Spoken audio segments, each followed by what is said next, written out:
Hello and welcome to Extraordinary Health. I'm Dr. Janey, and today we're going to be talking about salt. To add or not to add? There's the question. It's a controversial topic, and while some folk love it and add salt to everything, others avoid it like the plague. And they avoid it very often because they've read somewhere that adding salt leads to high blood pressure, or they've been told by their doctor to stay away from it, along with any foods that are high in sodium. So what's the truth? The short answer is that you cannot survive without salt, or at the very least, your health status will decline dramatically if you attempt to avoid it. Now, the longer answer, of course, is in the nuances, and more precisely in the question, what type of salt are you adding to your food? Is it the commercially produced refined free-flow salt, or is it the naturally harvested unrefined coarse salt from Mother Nature? Now, if we look back at history for a moment, we are reminded that salt was considered the most precious commodity on earth at one time, more precious than gold, in fact. And during the Celtic era, salt was used to treat a wide range of physical ailments, of mental disturbances, severe burn wounds, and much more. So it was a highly precious commodity. Now, coming back to the modern times, a natural harvested salt contains roughly 92 essential trace minerals, and these are crucial to the function of every cell in our body. So as we consume salt, the concentration of these minerals, as they absorb from our gastrointestinal tract into the bloodstream, leads to an increase in concentration of these minerals in the blood. In turn, the salt then diffuses from the blood into the cells of our tissues and organs. And these then derive nourishment from this enriched mineralized fluid as a result of the salt intake. Hand in hand with this, there's also a movement of fluid along with this absorption of minerals. So fluids are drawn through blood vessel walls, through cell membranes by a process of osmosis, drawn in with the minerals. And so fluids are drawn in from the blood vessels, they cross the blood vessel walls, they enter through the cell membranes into the cells, where notably the fluid is really required. The cells require fluid in order for all the metabolic processes to take place. In addition, it also allows the kidneys at the same time to constantly filter out the fluids along with any excess minerals that aren't used. In fact, really good, healthy kidneys are very capable of removing these natural saline fluids without any problem at all, and in doing so helps to keep the fluid concentration of these minerals at a constant, healthy level, balanced throughout our body. So that's natural salt. Now, let's look at refined salt in contrast. How the situation is very different. Firstly, it only contains two elements. This is the refined manufactured salt. And those two elements are sodium and chlorine. And due to the lack of this wide range of trace minerals that natural salt contains, remember we said it contains roughly 92 trace elements, there is an upset in the delicate hydroelectric balance that's created by all these minerals. that are important in maintaining the cell structure. And this makes it very difficult or even impossible for the cells to function, to remain intact. And when they are disrupted by this ongoing a lack of trace minerals, these cells quite simply rupture because they're not able to maintain their integrity. And this is very serious. Some of us have experienced this in the form of muscle cramping. That's a sign of really significantly lowered levels of minerals at the cellular level, affecting our neurological function. But in addition to this, it also impairs brain function.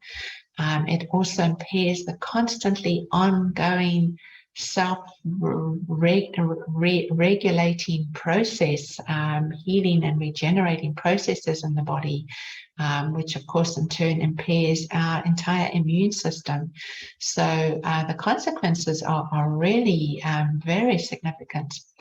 But alongside this, it also impairs the crossing of minerals and liquids from the blood vessels, through the blood vessel walls into the tissues, and then in turn through the cell membranes into the cells where they're actually needed, as we said a short while ago. And this has two main effects. First of all, the fluid is not able to leave the blood vessels, so this results in a high blood pressure. So yes, refined salt absolutely does lead to high blood pressure, whereas natural salt does not. And in addition, this fluid can also accumulate around the cells and begin to stagnate around the cells, and also in the lymphatics, which are trying to drain away this excess fluid from the tissues. So it's sitting around the cells, this fluid, rather than entering into the cells in order to support metabolism and energy production. Now, we tend to witness this certainly further down the line as symptoms of puffiness, very often puffy lower limbs, puffy ankles, puffy feet. In medical terms, we refer to it as pitting edema, which really just means that if you apply finger pressure to these areas, that it leaves an indentation for a few seconds or longer. And this should not happen normally. It's an indication that fluid is not entering into the cells. It is collecting around the cells and in the lymphatics. And this is not supporting health, of course. In addition, we might also witness this accumulation of fluid by noticing a puffiness under the eyes. Some people might develop bags under the eyes. This is a sign of poor movement of fluid and minerals into the cells. It can also build up under the neck region and lead to really puffy neck and lower jaw region being really puffy. Other areas, it can build up in the joints, leading to pain, of course. It can build up in the kidneys because the kidneys are no longer able to function properly. And of course, this just impairs the kidney function further. So as you can see, it begins to have really diverse impact across the body. But if that were not bad enough, the manufacturers of this refined salt also add desiccants to this salt. And they do this to prevent the salt drawing moisture into it, which means that you as a consumer are not able to shake the salt properly and get a good free flow of salt. And so they add these desiccants to prevent the salt from drawing moisture from the environment. So it's really just a convenience for the consumer, but it also works this way in the body, impacting the movement of fluids, which is very unhealthy. And in addition to that, the manufacturers also add a variety of bleaches to this refined salt to give it a nice white color, again, you know, to improve consumer uptake. But suffice to say, this is also not supportive of health. So, in short, eating good, natural, unrefined salt fulfills your body's needs for all these 92 plus minus trace minerals, while also ensuring efficient movement of fluids into the tissues and organs, into the cells where it's needed. Now, I also just wanted to give you a good a summary of just how it can impact our body and support our body in health, so that you can apply this in a more practical way, and perhaps notice symptoms should they arise. So let's look at some of the functions of good natural salt. First of all, it regulates blood pressure. Okay, we've said that already. It normalizes blood pressure. Good natural salt does. Secondly, it stabilizes irregular heartbeats. Thirdly, it helps to neutralize acidity in the body. So it actually has an alkalizing effect and helps to reduce excessive acidity of the cellular terrain. Very, very helpful right there. Fourthly, it helps to balance sugar levels. You know, take note, diabetics. This is very, very helpful. It also helps to cleanse and detoxify the gut. Now, anybody who's used salt for cleansing and cleaning around the home will know how effective a cleaning product salt is. Well, guess what? It does the same in our gastrointestinal tract. Hand in hand with this, it is vital for promoting absorption of nutrients from the gut. Number 7, it helps to break down congestion in our body, excessive mucus and catarrh. And this is really noteworthy for people who struggle with sinus problems, you know, congested sinuses that clog up, get full of mucus, or perhaps people who struggle with asthma and mucus buildup. Salt is really helpful. It naturally breaks this down. Also, hand in hand with this, it serves as a natural antihistamine. So anybody who struggles with allergies, take note. Number 9, it helps prevent muscle cramps. Okay, we alluded to that earlier. It helps prevent gout. Number 11, it is good for good, strong bone development. In fact, salt deficiency or too much unrefined salt is one of the very substantial contributing causes of osteoporosis. So good natural salt, again, very helpful in this regard.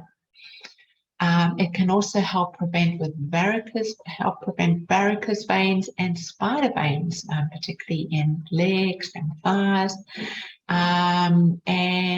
Finally, it is excellent for maintaining good, healthy sexuality and healthy libido.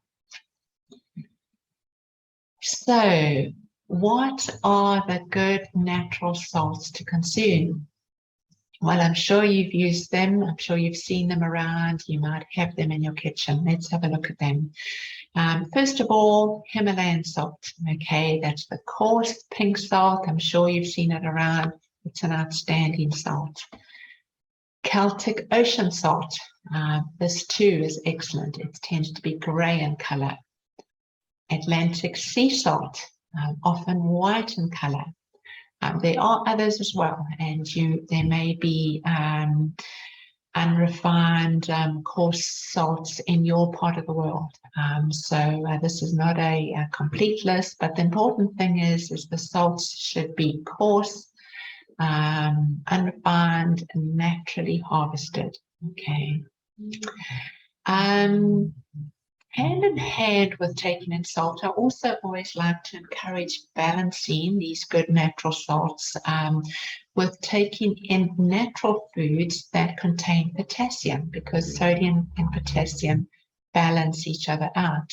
Now, if you have a good balanced diet with lots of natural fruit and vegetables, you're going to be just fine, okay? But nonetheless, just let's briefly look at those foods that are good sources of potassium. Bananas, avocados, apricots, beans, pumpkin seeds, potatoes, squash, and more. Okay. And then the question I often get asked is how much salt to add? Well, use your intuition, feel into it. You want your food to taste delicious. And in fact, that's another great joy of salt. It helps to enhance the flavors of your foods. But you don't want to have your food overly salty. Okay, so it should taste delicious, but not taste super salty. And a quick tip is think about adding a pinch of natural salt to your drinking water. It'll add those important minerals that we talked about, and it will also help to alkalize your water. So remember to do that. Okay, so that's it for today. I do hope that's been helpful.